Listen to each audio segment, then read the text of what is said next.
Hello, in this video I will show you how to fix Venmo's account suspended issue. Now, if your Venmo account is actually suspended, all you have to do is just simply search for Venmo account frozen, then open the first link right over here. After that, all you have to do is just simply scroll down and you will have the option of contact us. Choose this option and then right over here, in this section just simply search for suspended, then hit enter. Then after that, you should find some articles that might help you.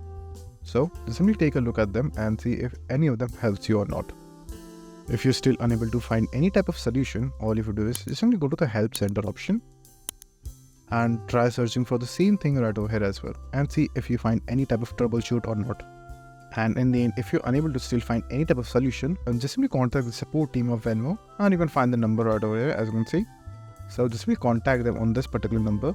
And then just explain them why or what might be the possible reason that your account is now suspended. Just explain them and then tell them to fix your account so you can use it again.